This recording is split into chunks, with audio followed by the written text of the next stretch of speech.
Thank you so much.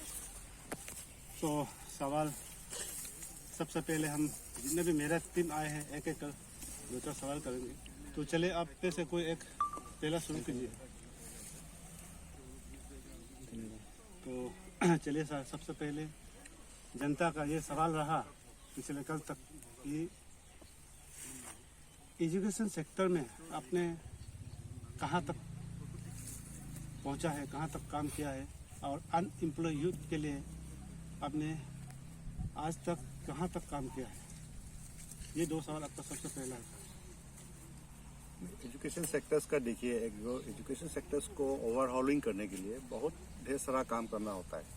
सबसे बड़ा important है कि चीज़ ये है कि हमको इंफ्रास्ट्रक्चर पे ध्यान देना पड़ेगा, क्योंकि सही एम्बियंस नहीं होगा, सही एनवायरनमेंट नहीं होगा, सही प्रकार का बिल्डिंग वगैरह नहीं होगा, इंफ्रास्ट्रक्चर नहीं होगा, तो हम ये एजुकेशन को इम्प्रूव करने का जो भी सोच विचार होगा वो शायद गलत होगा। इसीलिए हम 58 कानोबारी कॉन्स्टिट्यूंसी में जो भी स्कूल जहाँ पे इंफ्रास्ट्रक्चर का कमी है उसको केवल नया बिल्डिंग ही नहीं, बल्कि कुछ जगह में तो मैं खुद ज़मीन खरीद करके नया जो बिल्डिंग साइट नया साइट में मैं चेंज किया है और उसमें बिल्डिंग मैंने शुरू कर दिया है। और ये बिल्डिंग ऐसा बिल्डिंग है जहाँ पे खास करके G+2 करवाने के लिए मैंने कोशिश किया है, G+2 पे बिल्डिंग, ताकि ये 50 साल 100 साल वो चल सके। ऐसा नहीं कि स्टॉप गैप अरेंजमेंट आज कुछ कर दिया, झोपड़ी बना दिया, एक छोटा सा SPT टाइप बिल्डिंग बना दिया, OBT टाइप बिल्डिंग बना दिया, MIBT बिल्डिंग बना दिया, ऐसा नहीं है। एक कॉन्क्रीट बिल्डिंग स्ट्रक्चर, एक तगड़ा स्ट्रक्चर, ताकि हम 100 साल तक हम उसमें अपने बच्चों के लिए अपने बच्चों का भविष्य वहाँ में तय कर सके। तो इस प्रकार से खास करके एजुकेशन, और मैंने बताया कि ये 7-8 साल में मेरा भी कुछ कमियां रह गया होगा, लेकिन मैं कभी भी उस एजुकेशन सेक्टर्स पे मेरा टारगेट सेट है कि मैं ये करना चाहिए मुझे, तो उस क्षेत्र पे उस दिशा पे ही मैं काम कर रहा हूँ इंफ्रास्ट्रक्चर को इम्प्रूव करने के लिए।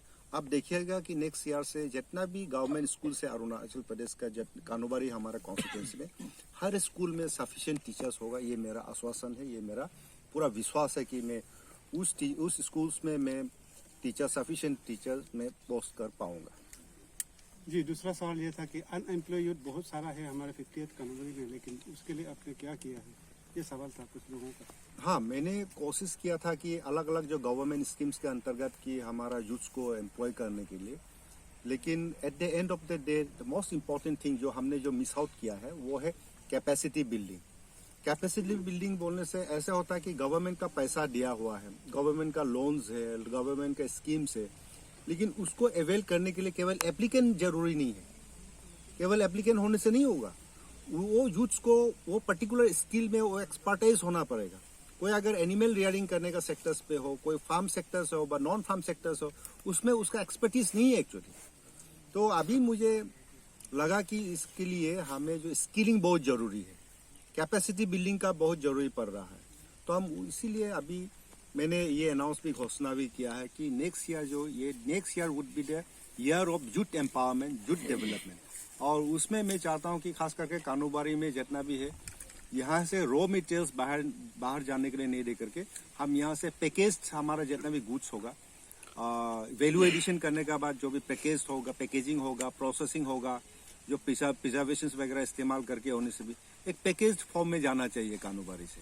तो इसका जो है इस दिशा पे हम लोग काम कर रहा है। मैंने पहले बताया कि हमने मास्टर प्लान भी तैयार कर रहा है, लेकिन ऐसा नहीं कि कोई भी अनएम्प्लॉयड यूथ जो है ऐसे बैठे बैठे पैसा मिलेगा बोल के नहीं है।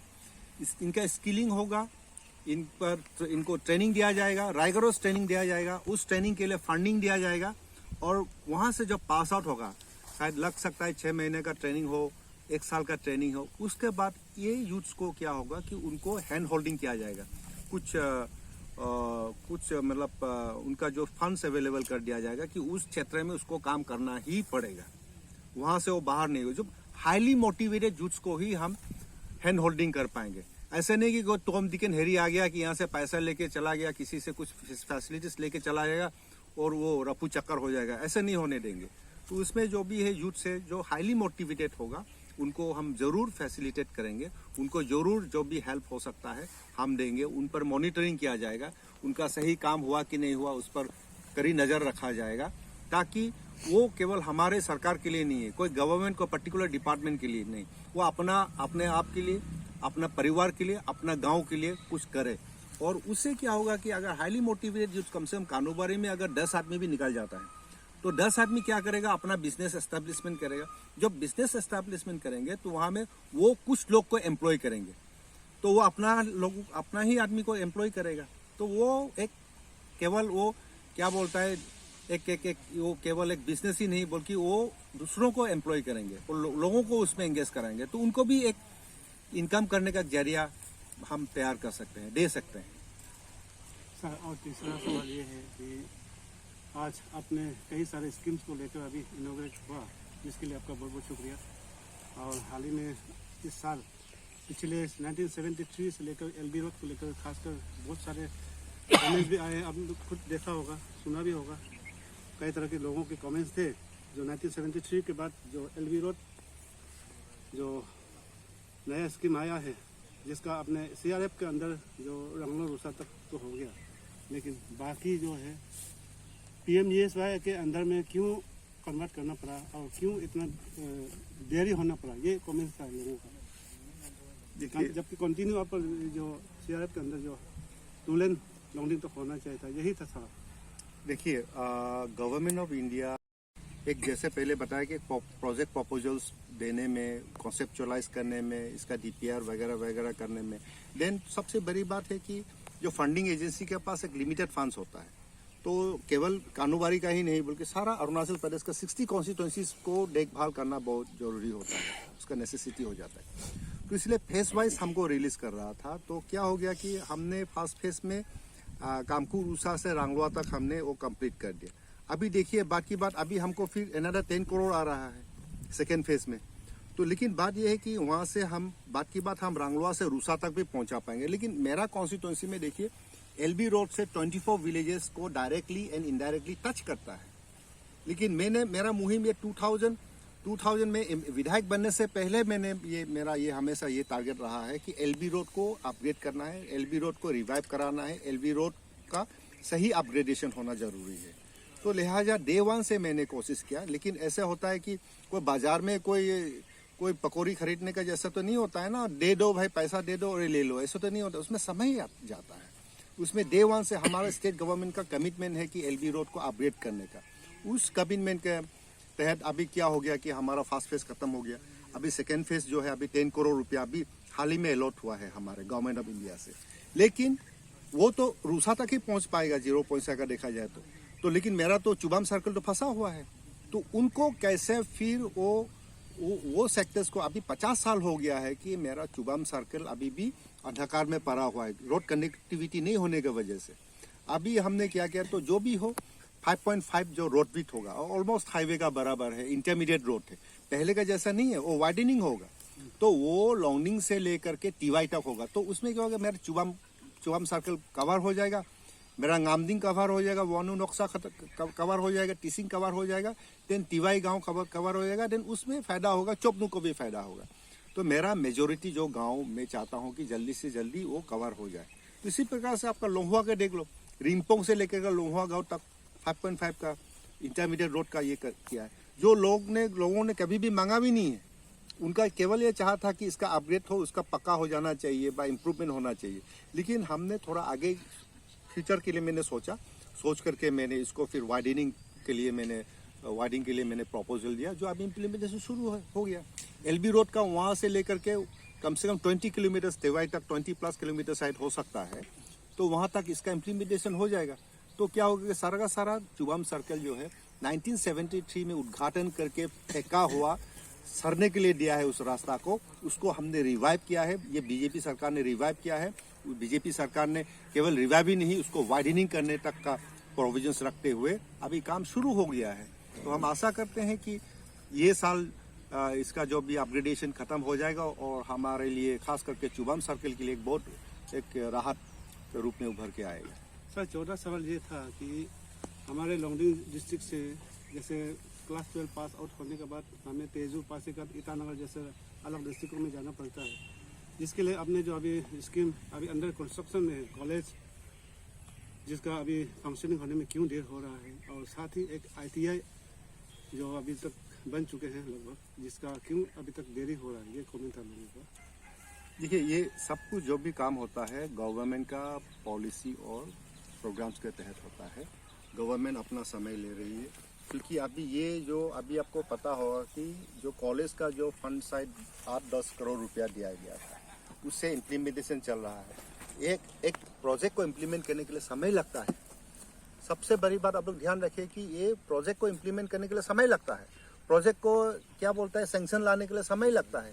इसका पैसा जो भी है फाइनेंशियल सैंक्शन लाने के लिए समय लगता है। उसमें टेंडरिंग प्रोसेस में समय लगता है, काम करवाने के लिए समय लगता है। फिर कॉन्ट्रैक्टर्स बोलता है समय मांगता है, एक्स्ट्रा टाइम जो एग्जीक्यूशन का जो समय है वो एक्सटेंशन ले लेता है। तो उसमें समय ये टेक्निकल ये है, डिलेज है।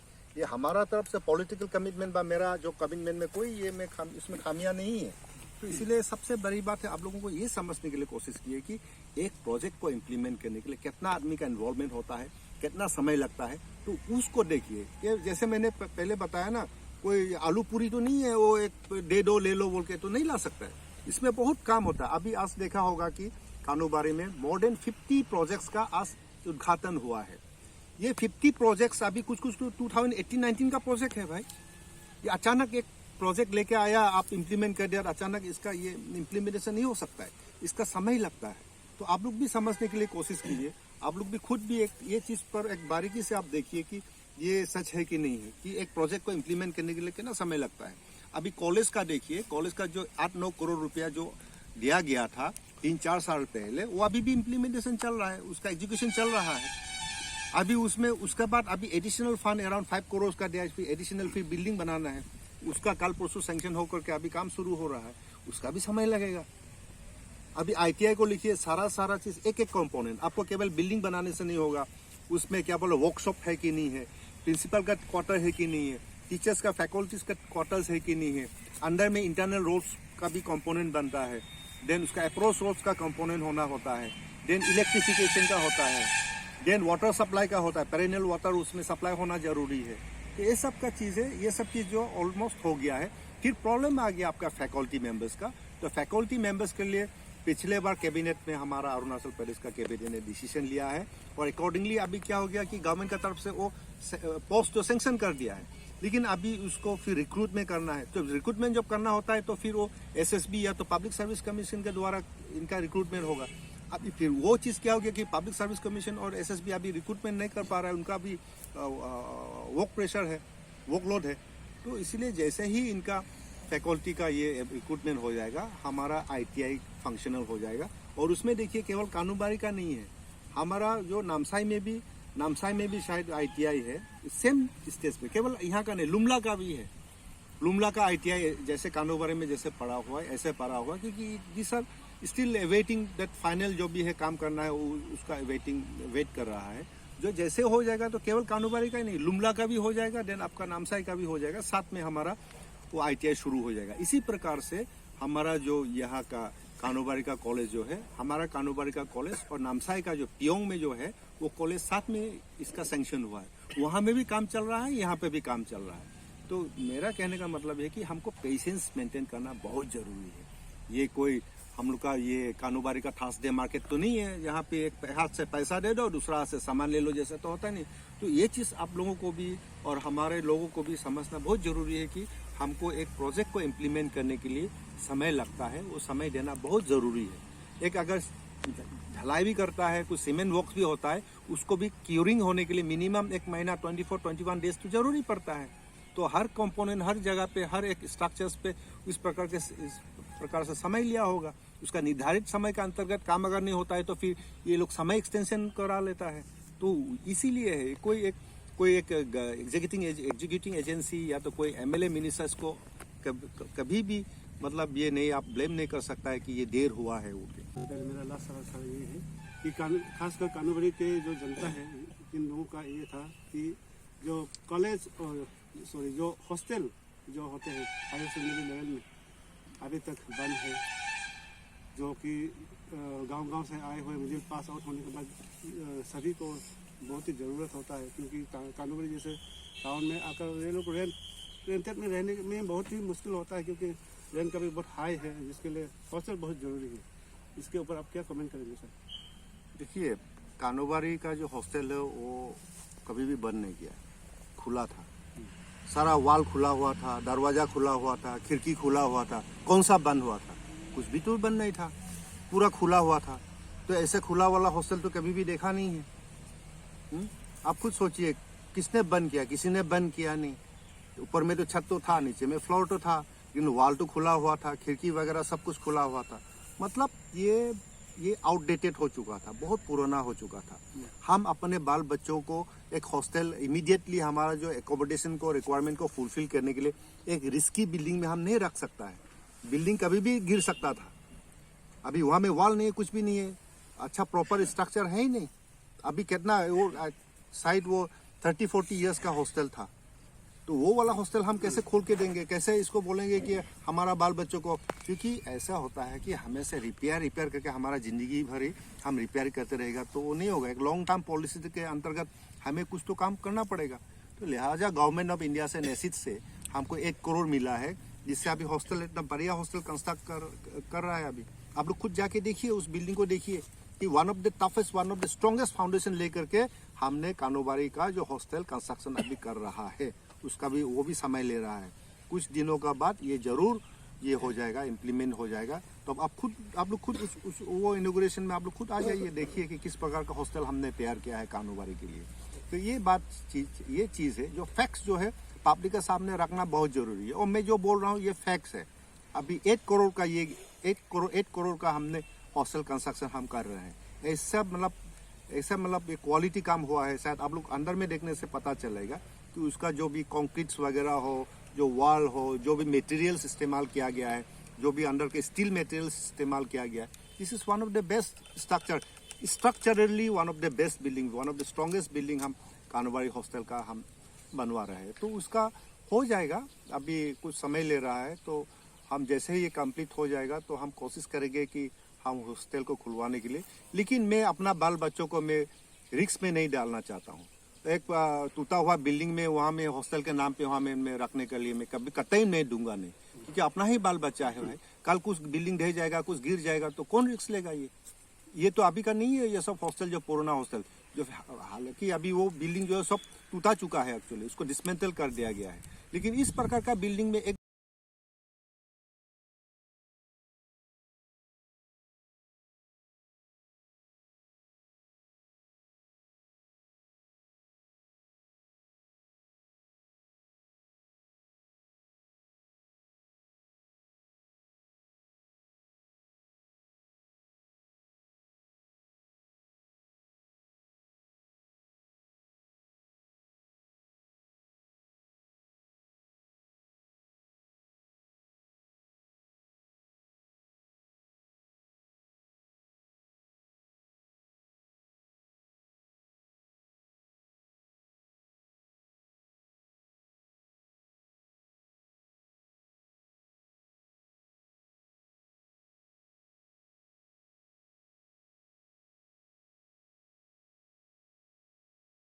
इनॉग्रेशन किया गया है, तो उसमें से हम जल जीवन मिशन के बारे में थोड़ा जानना चाहूँगा कि कहीं ना कहीं गांव में उसका वर्क कंप्लीट नहीं हुआ है सर, उसका क्या करेगा सर?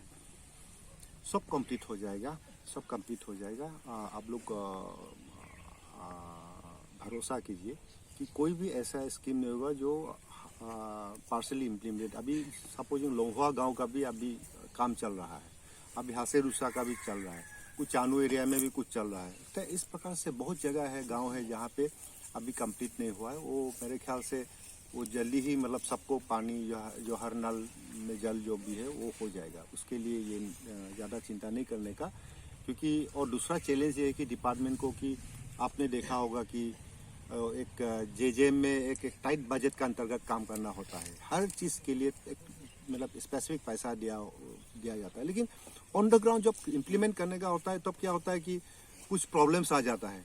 कभी लेबर समय में नहीं आता है, अवेलेबल नहीं होता है, कहीं कुछ जगह पे होता है कि थोड़ा उसमें चेंजेस लाना पड़ता है, तो उसमें प्रॉब्लम हो जाता है। तो अभी जैसे मैंने पहले बताया कि इनॉग्रेशन करने के लिए, एक फंक्शन कराने के लिए बहुत ईजी होता है, लेकिन एक प्रोजेक्ट को इम्प्लीमेंट करने के लिए उसमें कठिन परिश्रम का इन्वॉल्वमेंट होता है, कठिन परिश्रम करके करता है। ये ऑफिसर्स लोग भी हमारे यहाँ पे जितना भी ऑफिसर्स है, क्योंकि ये ओवर अचानक इतना ढेर सारा प्रोजेक्ट्स इम्प्लीमेंट करना पड़ जाता है, तो उस हिसाब से तो उस हैसियत से तो हमारा भी मैन पावर कम है, ऑफिसर्स कम है।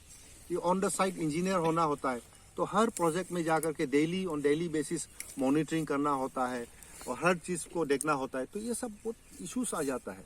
तो इसीलिए कुछ समय लगा होगा, लेकिन मैं पूरा विश्वास करता हूँ कि 58 कानूबारी कॉन्स्टिट्यूंसी में बड़ा जो एंसेस्ट्रल जो विलेज का बात छोड़ ही दीजिए, अभी नया गाँव, अभी वानू सिमसो, जिद्दू रूसा, रेसारिम, तानथामसिया, हाँ, ओलोंगलुआ, देन क्या बोलता है रेसारिम। तो इस प्रकार से ऐसे गांव है जो हमारे कानूबारी के कॉन्स्टिट्यूंसी के लोगों को कई लोगों को पता भी नहीं है, लेकिन ऐसा नया गांव एस्टेब्लिश किया गया। उस नया गांव तक हम लोगों ने पानी पहुंचाने की जो मुहिम जो है हमारा सक्सेसफुल रहा है। सर, न्यू कानूबारी कंस्ट्रक्शन के लिए अब तक कितना स्कीम्स अप्रूव हो चुका है और क्या प्लान है न्यू कानूबारी के लिए सर? न्यू कानूबारी में कोई ऐसा स्पेसिफिक ऐसे करके पैकेज बोल के नहीं आएगा जी। कानूबारी अगेंस्ट में कोई अगर बिल्डिंग बनाना हो, गवर्नमेंट बिल्डिंग बनाना हो, वो बिल्डिंग जो है वो वहाँ पे प्रॉपर वे में ब्लॉक हिसाब से न्यू कानूबारी में कंस्ट्रक्ट करेगा। कुछ अभी सपोजिंग हमारा मेडिकल कंस्ट्रक्शन का पैसा आया है, उस मेडिकल को मैंने न्यू कानूबारी में एस्टेब्लिशमेंट करवाया, क्योंकि वहाँ में सफिशिएंट स्पेस है। डॉक्टर्स का क्वार्टर्स एक जगह में कंपोजिट एरिया में एक कॉम्प्लेक्स में होना चाहिए, वो सुविधा हम न्यू कानूबारी में उपलब्ध करा पाएंगे। देन दूसरा बात है, दूसरा जो जैसे दूसरा डिपार्टमेंट के स्कीम्स है, जैसे वो क्या बोलता है आपका वो लेबरर्स के लिए जो वेटिंग शेड्स वगैरह हो, जो नाइट जो शेल्टर्स जो भी हो, वो भी वहीं पे ये किया है। लेकिन आप इस चीज़ को ध्यान रखिए कि जो भी घर बनाया है उसमें हमने सब बिल्डिंग में छत ढलाई करवाया है, ताकि मिनिमम हमारा न्यू कानूबारी G+2 या तो G+3 का स्ट्रक्चर बनना चाहिए। कोई भी डिपार्टमेंट वहाँ में वहाँ का मन मर्जी का काम कभी नहीं करेगा। मास्टर प्लान तैयार हो चुका है, मास्टर प्लान के हिसाब से कौन सा बिल्डिंग कहाँ में रखना है, टाइप 2 का क्वार्टर कौन सा कॉलोनी में होगा, टाइप 1 का क्वार्टर कौन सा कॉलोनी में होगा, वो सारा सेट हो चुका है। तो अकॉर्डिंगली हम जो भी फंड्स आता है, जो भी कुछ सैंक्शंस आता है, उस सैंक्शंस को फुल्ली इम्प्लीमेंट करने के लिए हम न्यू कानूबारी में डेजिग्नेटेड एरिया बोल के आइडेंटिफाई किया है, मास्टर प्लान तैयार किया गया है, उसके हिसाब से हम लोग काम करवाएंगे। तो मोपाखात जैसा गांव एक अर्बन में इंक्लूड करवा दिया गया है, लेकिन उसका जो रोड कंडीशन जो है बहुत ही खराब है, तो उसका ऊपर क्या कहेगा सर? देखिए, मोपाघाट का रास्ता इतना बहुत ख़राब नहीं है, पहले इससे भी और ज़्यादा ख़राब था। उसको जो भी करना था कर दिया है, और उसका बाद भी जो NLCPR का अंडर में था, NLCPR का अंडर में इसको टेकअप किया है। देन बाद में over the period of time 2-3 साल हो गया, अभी वो ख़राब हो चुका है। तो मेन जो ख़राब पोर्शन था, जो 0 पॉइंट जो था हासेरूसा और सांसाथाम का और लोंगवा का जो जंक्शन था, उस जंक्शन से हमने इसको पेवर्स ब्लॉक से हमने मे बी अराउंड 50-60 मीटर जो है हमने किया, तो उसको कंटिन्यू करना था। तो अभी फंड्स का थोड़ा कमी रह गया। देन दूसरी बात यह है कि उसको इसलिए रखा गया था क्योंकि हमारा जो है दूसरा एक हाईवे रोड जा रहा है कानूबारी से, तो शायद वो फिर अभी बनवाएंगे तो फिर वो हाईवे का नाम में फिर उसको तोड़फोड़ होगा। तो ये चीज़ को भी ध्यान रखना पड़ेगा कि हमारा जो पैसा है हमें इंटेलिजेंटली इन्वेस्ट करना पड़ेगा। कल डुप्लीकेसी का केस नहीं आना चाहिए, कल वो क्या बोलता है फिर एक का ऊपर में ओवरलैपिंग नहीं होना चाहिए। तो इस चीज़ को भी ध्यान में रखते हुए थोड़ा हमने इस पर थोड़ा ये किया है कि इस चीज़ को ध्यान में रखने के वजह से शायद किसी को लगता होगा कि वो उसको नेग्लेक्ट किया गया है या तो उसको इस हालत में छोड़ा गया है। ऐसा नहीं है, अभी सर्वे हो रहा है, सर्वे कंप्लीट होगा, फिर इसका DPR फॉर्म होगा, DPR तैयार होगा। उसका बाद हमारा कानूबारी टू पासीघाट नामसाई जाने का जो रोड हाईवे जो है वो शायद इन ऑल प्रोबेबिलिटी वही अलाइनमेंट में जाएगा। तो वो अलाइनमेंट में जाएगा तो कि हाईवे का जो सेंट्रल पैकेज से हम काम करेंगे ही, तो फिर उसमें क्यों अननेसेसरी उसमें वेस्टेज ऑफ मनी हो जाएगा। आज इम्प्लीमेंट करेंगे, काल फ्री वही तोड़फोड़ होगा। तो ये वाला सिचुएशंस नहीं आने के लिए थोड़ा कुछ समय के लिए हम देख रहे हैं। या तो अगर वो वाला अलाइनमेंट अगर कहीं और जा रहा है तो डेफिनेटली वो भी पूरा आधा जो काम किया गया उसको पूरा हम कर देंगे।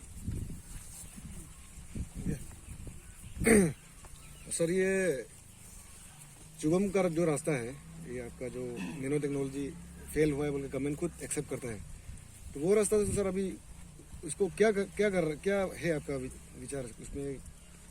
रास्ता तो क्योंकि वो 2 गांव को कनेक्ट करता है, सॉरी नॉट 2 गांव, 3-4 गांव को कनेक्ट करता है, छोटा छोटा गांव अभी जो नया बना है। उसका ऐसा है कि आपको पता होगा कि एक जब प्रोजेक्ट फेल हो या जो हो वो ऑफिशियली अभी फेल हुआ बोल के डिक्लेरेशन नहीं हुआ, कुछ ऐसा नोटिस नहीं आया, लेकिन हम जानता है कि ये नैनो टेक्नोलॉजी हमारा इलाका में फेल हुआ है। तो लेकिन बात इशू है कि एक अगर प्रोजेक्ट इम्प्लीमेंट करता है कि उसका ड्यूरेबिलिटी जो लॉन्गेविटी जो है एटलीस्ट 10 ईयर्स का होना होता है। 10 ईयर्स हुआ नहीं, अभी 2 साल ही हुआ है। अभी नया अगर उसमें हम काम करना हो, गैप फंडिंग अगर होता है तो बात अलग बनता है। लेकिन चूंकि गैप फंडिंग हमने मांगा था लेकिन गवर्नमेंट के साथ वो थोड़ा फंड का थोड़ा शॉर्टेज था, तो अभी हमको नहीं बोलने से भी 8 साल लगेगा नया प्रोजेक्ट लाने के लिए। लेकिन हम ये 3, 4, 5 गाँव को हम ऐसे नहीं छोड़ सकते हैं। तो इसीलिए हमने जो अल्टरनेट रोड जो है साजा से लेकर के चुबम का जो रोड, ये ऑलमोस्ट पैरेलल जा रहा है। उसमें नया गांव फिर उसको कनेक्टिविटी उनके लिए प्रोवाइड किया, उसका प्रोविजन हो जाएगा। तो कहने का मतलब ये है कि अगर ये रोड, अगर नैनो टेक्नोलॉजी वाला रोड हम कुछ साल के लिए हम रख देते हैं तो भी उसको अल्टरनेटिव रोड तैयार हो रहा है हमारा। कभी भी मेन टारगेट ये होगा कि कोई भी गाँव नहीं छूटना चाहिए, कनेक्टिविटी से नहीं छूटना चाहिए। कोई जो भी गाँव हो उसमें कनेक्टिविटी होना चाहिए। तो लिहाजा हमारा जो है साजा से आपका जाकलो जाएगा, जाकलो से ओलोंगलोआ, ओलोंगलोआ से लांगमाई, लांगमाई से चुबम, वो रोड अभी ऑलरेडी काम शुरू हो चुका है। तो हम आशा करते हैं कि अगर ये वाला रोड, नैनो वाला रोड अगर मोटरेबल नहीं है तो दूसरा साइड से हमारा जो भी वहाँ पे गांव है उसको हम कनेक्टिविटी प्रोवाइड कर पाएंगे। कॉन्स्टिट्यूंसी में 3 कैंडिडेट निकला है, तो आपको मिला के जो 3 कैंडिडेट है तीनों ही बीजेपी का टिकट का दावा कर रहे हैं सर, उसमें आपको क्या कहना है? नहीं, देखिए बीजेपी कोई केवल मेरा व किसी का तो पार्टी तो नहीं है, सभी का पार्टी है। और ये एक वेरी ब्रॉड माइंडेड पार्टी है, the largest party of the world today. तो उसमें कोई, मैं किसी को पार्टी में मत आओ बोल के मैं मना नहीं कर सकता। कोई टिकट क्लेम कर रहा है तो मैं मना नहीं कर सकता। एवरीबडी इज वेलकम, सबका राइट है, अपना राइट बनता है वो टिकट मांगने का, एक कैंडिडेचर डिक्लेयर करने का। लेकिन at the end of the day ये तो पार्टी हाईकमान ही डिसाइड करेगा ना। अगर पार्टी हाईकमान व पार्टी अगर डिसाइड करती है कि नहीं मैं फिट हूँ उस समष्टि में, उस वहाँ में कंटेस्ट करने का कैंडिडेट के हिसाब से, मैं अगर फिट हूँ बोलने से शायद मुझे उतारेगा मैदान में। मैं फिट नहीं को कोई दूसरा फिट है तो उसको उतारेगा। उसमें कुछ मेरा कोई पर्सनल ऐसा नहीं है कि मेरा कोई छोटा सा खेत तो नहीं है जहाँ पे मेरा सिंगल ओनरशिप रहेगा। पार्टी मेरा ओनरशिप में नहीं है एक्चुअली। आई एम ए कार्यकर्ता ऑफ द पार्टी। पार्टी अगर ये बोलता है कि नहीं भाई आप कंटेस्ट करो, कंटेस्ट कर लेगा। कंटेस्ट मत करो बोले से नहीं करेगा। कोई अगर टिकट मांग रहा है तो मांगने दो, मैं तो मना नहीं कर सकता। ठीक है, तो इसीलिए इस हिसाब से इस पर्सपेक्टिव से हमें देखना है कि ये पार्टी जो है एक largest party of the world is today, is also a very broad minded party. ये सभी को लेके चलना चाहती है। खास करके जैसे बोला गया है कि सबका साथ, सबका प्रयास, सबका विश्वास, तो इस सब को लेकर चलता है पार्टी। तो ये मेरा कहने से नहीं कहने से उसे कोई कुछ फर्क नहीं पड़ता। तो जैसे कि सर आपने कहा अभी पार्टी टिकट मिलता है, अगर आपका पार्टी हाईकमान कहता है कि आप टिकट लेके चुनाव लड़िए, अगर तब लड़ेगा, और अगर टिकट नहीं मिलता है तो नहीं लड़ेगा। टिकट नहीं देगा तो टिकट नहीं देगा तो कैसे लड़ेगा? तो मैं तो पार्टी का कार्यकर्ता हूँ ना। तो पार्टी का कार्यकर्ता होने के नाते मुझे तो पार्टी का जो कमान है वो तो सुनना पड़ेगा ना। मुझे कमान इशू किया जाएगा तो मुझे उस कमान को तो मुझे मानना पड़ेगा। और सर जनता का सवाल था हमारे लोंगडिंग डिस्ट्रिक्ट में ये एजुकेशन डिपार्टमेंट में DDSC का स्टेबिलिटी नहीं है। आएगा 1-2 महीना बीत के फिर ट्रांसफ़र चला जाएगा। उसका वजह से टीचर मैनेज नहीं हो पाते। हालांकि रिसेंटली हम तोपसा बस्ती गया था तो वहाँ में प्राइमरी स्कूल में टीचर एक ही है, वो अकेला 4 सब्जेक्ट पढ़ाता है स्टूडेंट लोग को। फिर उसका वजह से अच्छा एजुकेशन नहीं ले पाते। पब्लिक भी ऐसा शिकायत किया था। फिर एजुकेशन सेक्टर में बोलने से यहाँ में डॉक्टर जितना होना था उतना नहीं है, नर्सेस नहीं है। एक ही डॉक्टर है, वो भी लोंगडिंग में ट्रांसफ़र किया गया है, ऐसा सुना है। तो कब तक इम्प्रूवमेंट लाएगा सर एजुकेशन सेक्टर में और हेल्थ सेक्टर में? क्योंकि एक तो इंसान को बचाता है और एक तो इंसान को बनाता है। देखिए एजुकेशन सेक्टर्स में पहले जैसे मैंने बताया कि खास करके जो डीडीएससी को लेकर के हो, एडमिनिस्ट्रेटिव कन्वीनियंस को लेकर के इनका ट्रांसफर पोस्टिंग हो रहा है। तो एडमिनिस्ट्रेटिव इनकन्वीनियंसेस कहाँ से हो रहा है, कैसे हो रहा है, आप लोग, आई एम सॉरी कि इस पर मैं ज़्यादा इसके ऊपर में मैंने ज़्यादा गौर नहीं किया था, लेकिन चूंकि आप लोगों ने इसके बारे में आपने ये किया है, जिक्र किया है, तो मैं इतना ही बताना चाहता हूँ कि खास करके इशू तब आता है जब हमारा जो खास करके अपना घर में, अपना गांव में प्रॉब्लम आता है। अपना घर और अपना गांव में प्रॉब्लम क्या है? टीचर्स का शॉर्टेज है। तो टीचर्स का शॉर्टेज को लेकर के मैंने पहले बताया कि हम खास करके कानूबारी कॉन्स्टिट्यूंसी में मैं एश्योरेंस देता हूँ, ये मेरा कमिटमेंट है कि 2024 का बाद सफिशिएंट टीचर्स हो जाएगा। ये जो भी है हमारा जो ह्यूमन रिसोर्सेज को तैयार करने के लिए, ह्यूमन रिसोर्स डेवलपमेंट के लिए जो काम करना चाहिए, जो उचित जो काम होना चाहिए, स्पेसिफिक जो काम होना चाहिए, स्पेसिफिक जगह पे जो भी शॉर्ट कमिंग से, ये सब चीज़ का इसका सॉल्यूशन हो जाएगा। ये मेरा पर्सनल एश्योरेंस है। रह गया आपका हेल्थ सेक्टर्स में। हेल्थ सेक्टर्स में ऐसा है कि हेल्थ सेक्टर्स में भी बहुत इश्यूज है। ये बोलने के लिए कुछ चीज़ आसान से बोल सकता है, लेकिन जब ग्राउंड जीरो पे हम जब उतारते हैं तो उसमें प्रॉब्लम क्या है उसको समझना बहुत जरूरी है। सबसे बड़ी बात है कि हमारा जो medical and paramedical staff Arunachal Pradesh में शॉर्टेज है, एक नंबर। दूसरा ये है कि अभी जैसे हेल्थ इंफ्रास्ट्रक्चर में आप देखे होंगे कि अभी भी हाल ही में हमने जो ये वानू में जो हेल्थ एंड वेलनेस सेंटर अभी ऑनगोइंग चल रहा है, अभी फंक्शनल है। अभी चुबाम में कुछ भी नहीं था, चुबाम में health and wellness centre functional करा दिया है। चानू में health and sub centre functional करा दिया है। रांगलुआ में हमारा health and wellness centre functional है। बानफेरा में one of the best health and wellness centre है वहाँ पे, ठीक है। देन रांगलुआ में प्राइमरी हेल्थ सेंटर हमने उसमें एस्टेब्लिश कर दिया है। तो इसी प्रकार से आपको याद होगा कि हम यहाँ पे विधायक बनने से पहले कानूबारे में केवल एक सिंगल डॉक्टर से चलाया करता था, 3-4 नर्सेस से चलाया करता था ये हॉस्पिटल। अभी देखिए स्टाफ कितना है। तो हम कुछ एक रिलेटिव एक कंक्लूजन भी ड्रॉ करना बहुत जरूरी है। आप कहाँ थे, आप कहाँ आ गए, उस पर भी आपको कंपैरिजन करना बहुत जरूरी है। अब केवल अचानक आप नहीं बोल सकते कि शॉर्टेज है, तो उसको रिलेटिविटी आपको, अब शॉर्टेज कैसे बोल सकते हैं आपका शॉर्टेज? अगर शॉर्टेज भी है तो शायद कुछ एक टेम्पोररी शॉर्टेज हो सकता है। हम जानता है प्रॉब्लम है हमारा कानूबारी में, लेकिन इसीलिए तो हम बोल रहे हैं कि जो कानूबारी में जो नया हॉस्पिटल बना रहा है तो उसी को मद्देनजर रखते हुए बनाया है। अभी किसी ने तो नहीं पूछा भाई आपने कानूबारी में ये नया कम्युनिटी हेल्थ सेंटर का इतना बड़ा बिल्डिंग क्यों बनवाया, तो पूछा नहीं है। तो ये सब सारा चीज़ को मिला करके जब तक हम अच्छा बिल्डिंग बनाएंगे नहीं तो हम अच्छा मशीन्स ला नहीं सकते। क्योंकि अभी का प्रेजेंट जो सीएचसी बिल्डिंग में अपना वो एक्सरे अच्छा से करा सकता है ना, उसमें प्रॉपर हमारा मोर्चरी भी नहीं है वहाँ में डिलीवरी रूम सही नहीं है, वहाँ में इन पेशेंट का सही जगह नहीं है, डॉक्टर्स का चैम्बर नहीं है। तो इस प्रकार से घुटन से महसूस करते हुए कोई आदमी अच्छा सर्विस नहीं दे सकता है। लिहाजा हमने जो सीएचसी जो है न्यू कानूबारी में ये किया है। तो मैं आप लोगों से रिक्वेस्ट भी करूंगा कि न्यू कानूबारी में क्या क्या किस प्रकार से काम हो रहा है, इसका पीछे विजन क्या रहा है, इसका कंसेप्ट क्या रहा है, तो इस पर भी आप लोग थोड़ा गौर कीजिए। न्यू कानूबारी भी आप लोग, मैं रिक्वेस्ट करूंगा कि आप लोग न्यू कानूबारी में भी जाके देखिए, गाँव में जाके देखिए कि पहले कैसा था, अभी क्या हुआ है, कौन सा गाँव में कितना काम हुआ है। उस पर भी आप लोग को शायद कभी कभार जाने से सही रहेगा। क्योंकि सबसे बड़ी बात है कि हमारा कानूबारी सब डिवीजन का डेवलपमेंट केवल हेडक्वार्टर से नहीं होगा, गांव में भी डेवलपमेंट होना बहुत जरूरी है।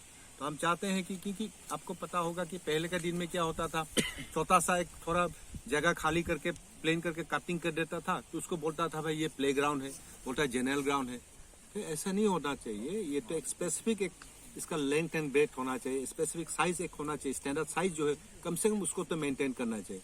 तो इसीलिए जो आपका जो सवाल जो है हेल्थ सेक्टर्स में हो या एजुकेशन सेक्टर्स में हो, उसका जो बेंचमार्क हम तैयार कर रहे हैं, इसका फाउंडेशन, इसका जितना भी प्रॉब्लम्स है इसको सॉल्व करने के लिए हम इसका पूरा तैयारी कर रहे हैं।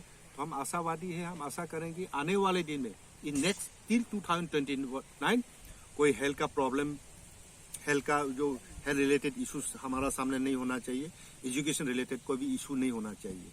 चीज़ को घुला मिला करके ही हमको समाज को आगे ले जाना पड़ता है। और लेकिन मैं बहुत धन्यवाद मैं देना चाहता हूँ कि ये सरकार को, हमारा जो पेमा खांडू लेड गवर्नमेंट को, नरेंद्र मोदी जी का जो सरकार है, कि उन्होंने कानूबारी के लिए इतना कोऑपरेट किया है हर चीज़ पे। अभी जितना 50+ जो आज इम्प्लीमेंट हुआ है उसमें मैक्सिमम सेंट्रल गवर्नमेंट का पैसा घुसा हुआ है। बड़ा बड़ा प्रोजेक्ट जो कानूबारी में हो रहा है, CRF हो या क्या बोलते हैं RIDF हो या PMGSY हो या JJM का हो या तो सिप्डा का हो या NACIDS का हो, NLCPR का हो, हाँ, या तो PMJV का हो, तो सारा का पैसा घुसा। और कानूबारी में कोई ऐसा सेंट्रल स्कीम नहीं है जो इम्प्लीमेंट नहीं हो रहा है। हर स्कीम, ऑलमोस्ट मेजर जो स्कीम्स है गवर्नमेंट ऑफ इंडिया का, वो कानूबारी में हो रहा है।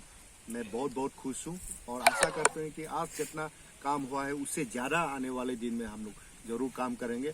हर गांव को, मैं तो यही, मेरा सपना यही है कि even barrel ground must have, sorry, the barrel ground 2 must have swimming pool. तो ये तक सपना है, तो इतना तो ज़्यादा ही बोल दिया होगा, लेकिन हम चाहेंगे कि हर नागरिक जो भी हमारा कानूबारी कॉन्स्टिट्यूंसी का जो बेसिक मिनिमम जो नेसेसिटीज है ये फुलफिल होना चाहिए। जब तक ये फुलफिल नहीं होगा, ह्यूमन डेवलपमेंट नहीं होगा, डेवलपमेंट कहने का लायक कुछ रहेगा नहीं। तो ये सब चीज़ पे हमें ध्यान देना पड़ेगा। और मैं आप लोगों से ये भी मैं विनती करना चाहता हूँ कि जो भी प्रोजेक्ट आता है उस पर आप लोग गौर कीजिए, आप लोग भी मॉनिटर कीजिए। ये केवल कि 1 मैन मॉनिटरिंग होने से तो नहीं होगा, आप लोग भी देखिए, आप लोग भी उस इम्प्लीमेंटेशन सही हुआ कि नहीं हुआ, आप लोग नज़र गड़ाए रखिए। ये बहुत जरूरी है कि हर आदमी, आप लोग भी स्टेक होल्डर्स है इस डेवलपमेंट में, इस मुहिम में आप लोग भी जोड़ जाइए। आप लोग भी एक साथ में कदम से कदम मिलाते हुए एक दूसरे के साथ घुल मिल करके जो भी समाज में काम सही हुआ कि नहीं हुआ है, क्वालिटी काम हुआ कि नहीं हुआ है।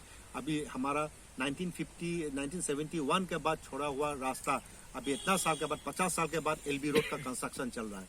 आप लोग ये देखना पड़ेगा कि इसका वाइडनिंग सही हुआ कि नहीं, इसका अलाइनमेंट सही है कि नहीं, इसका ग्रेडियंट सही है कि नहीं, इसमें जो भी एग्रीगेट इस्तेमाल किया गया है वो सही है कि नहीं, कौन सा कॉन्ट्रैक्टर में कौन सा काम कैसा इम्प्लीमेंट कर रहा है। आप गौर कीजिए, 5 इंपॉर्टेंट PMGSY प्रोजेक्ट्स कानूबारी में आ चुका है। मेरा कोई रिलेशन नहीं है कॉन्ट्रैक्टर से, मेरा कोई लेन देन नहीं है, कहीं भी लेन देन नहीं है। आप देखिए, बाद में कंप्लेन मत कीजिएगा। आप लोग, you are the eyes and nose of the people, you must go and visit those places and ensure that the quality works are done. It should be perfect in all respect, in every aspect it should be perfect. और इस पर हम लोग, आप लोग हमेशा खास करके डेवलपमेंट का इश्यूज पे आप लोग एक सपोर्ट कीजिए, आप लोग भी उसमें, उस मुहिम में आप लोग जोड़ जाइए।